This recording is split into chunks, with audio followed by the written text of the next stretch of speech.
I'm going to talk about interest. Interest is one of the oldest problems in the history of the human race. It's a philosophical problem, but it's also a problem in economics. And what the amazing thing is that we have solved all kinds of very complicated technical problems during the past several centuries. And great inventions, the airplane, television, radar, and the medical applications of electricity and electronics. There's an endless list. Great progress has been made and is being made.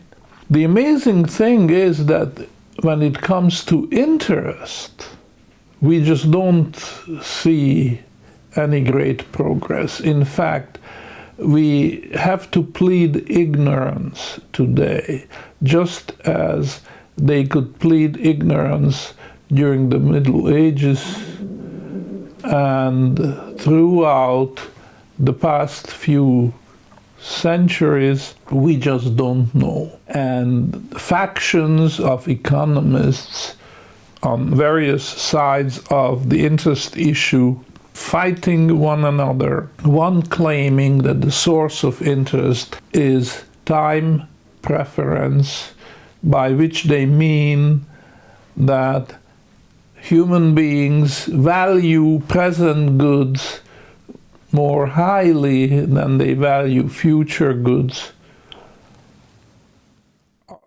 On the other hand, people say, no, it's not time preference, it's the productivity of capital. It's the fact that when human ingenuity is applied to the problem of production, then the input is greatly surpassed by the output. And that increase in production, that improvement in productivity is reflected in the interest. And there are many other contentious theories, and no agreement. The controversy about interest hasn't been settled.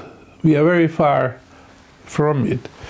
Now, early on in my career, I thought that perhaps I also attack that problem, the problem of interest, and try to find a solution which may just be acceptable to everybody.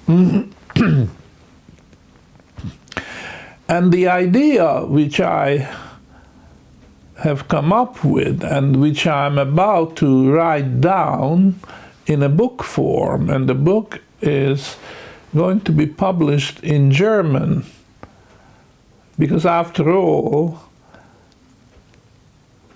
Austria at least, but also other parts of Germany, was the place where economists have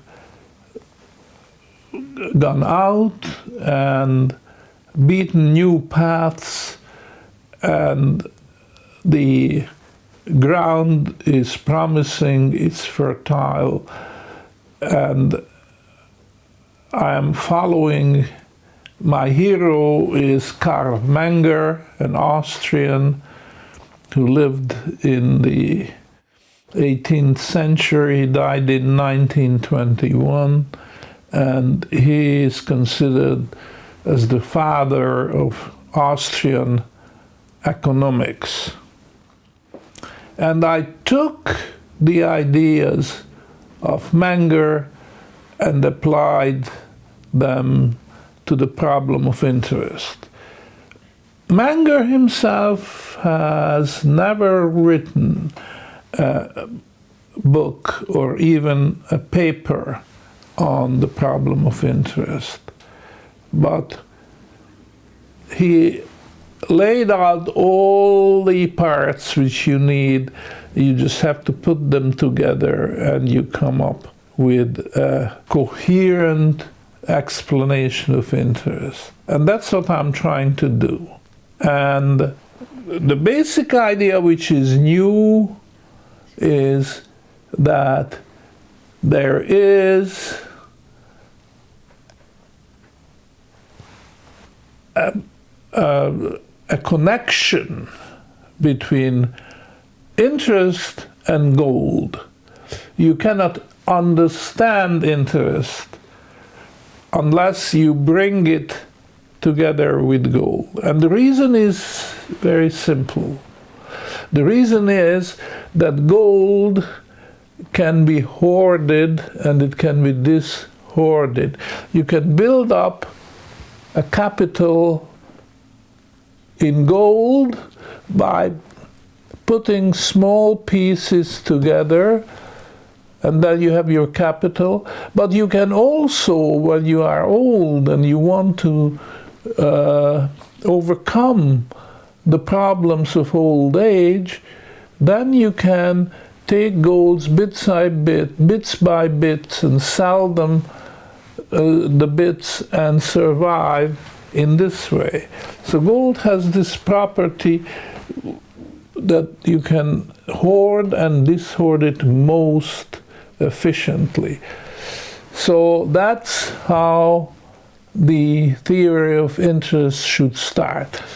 You should bring the problem of gold and gold hoarding and interest together and treat the two at the same time.